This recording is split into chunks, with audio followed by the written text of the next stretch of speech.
中国象棋 Chinese chess.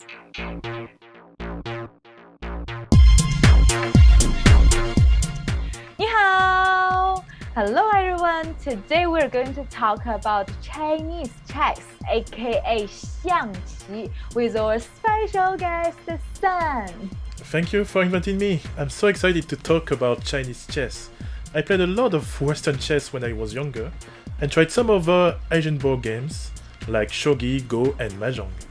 Sun, I'm quite familiar with mahjong. It's like a traditional Chinese game. It can be a gambling game, but what is a shogi you were mentioning? Oh, shogi is the Japanese chess, which is a bit different from xiangqi. Okay, that's interesting.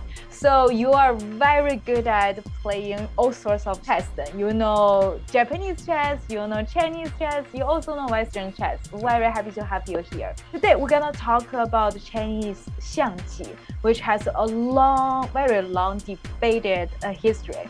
The origin of history of xiangqi has not been confirmed. But regardless of its origin, xiangqi is without a doubt one of the most popular board games till this day, even outside of China.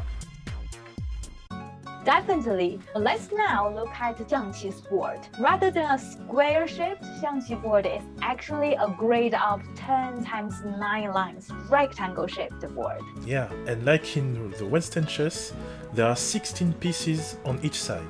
However, these pieces will be set up on the crossing points on the board rather than inside the little squares.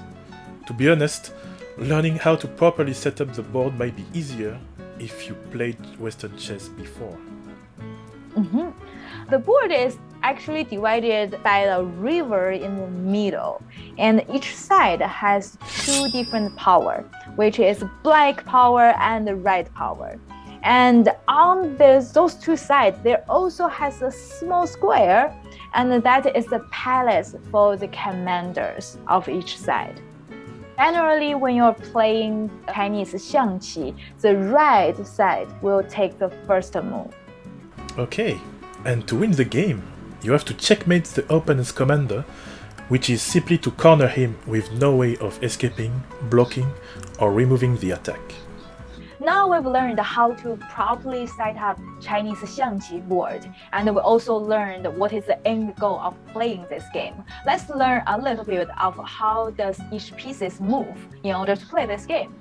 Yeah, learning the moves might not be really hard, but the biggest learning curve, at least for me, is to recognize each piece's name in Chinese. That's true. And we hope after this video, it will give you 1 or 2 tips for you to help you remember the names and associates to the pieces when you're playing Chinese xiangqi. Now, let's start with the most important piece, which is the commander or the king in this game. And there are 2 commanders. One is the black commander and one is the red commander. If one commander is captured by another party, the player will lose the game. That's why commander is the soul of this xiangqi game. Yeah, and besides, the commander can move only 1 step forwards, backwards, or sideways within the small pass. But beware, there is one additional rule for commanders. They can't face each other on the same line with no pieces in between. This is a special form of check and often results in checkmate.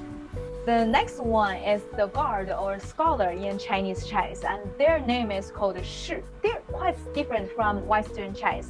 Yeah, the main job is to protect the commander. The black and red scholars' movements are restricted to 1 step diagonally and only within the small pass. They are the bodyguards, and there are 2 for each side.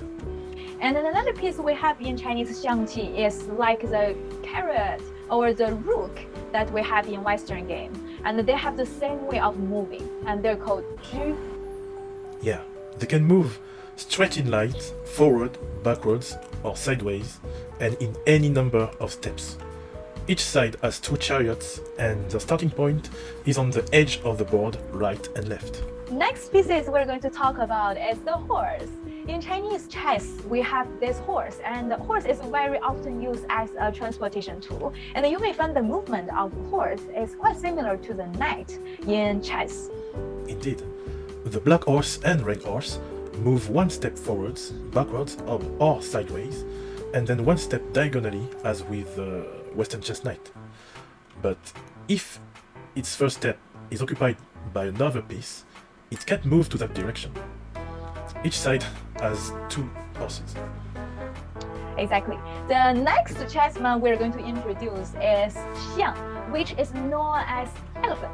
Chinese chess game is called xiangqi, which literally translates to elephant game.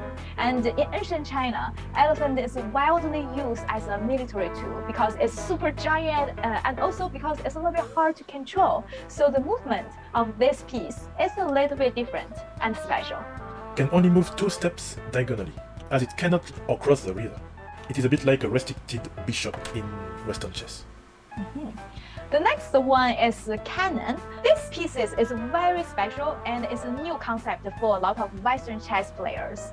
And this is one of my favorite pieces in Chinese xiangqi because it's super powerful and super strategic. Yeah, the black cannon and red cannon move like chariots any distance and direction without jumping. But it can only capture by jumping over a single piece of either color along the path of attack. The last piece we're going to introduce is the soldier. And the soldier's movement is move one step forward until it's crossed the river. After it crosses the river, it can move sideways or move forward for one step. Yeah, it is broadly similar to the Western chess pawn, but it cannot travel diagonally. Each side has 5 soldiers. Okay, so that's the overview of all the pieces. How does it move and how does it work? Again, the best way of learning any game or knowing any game is to play it.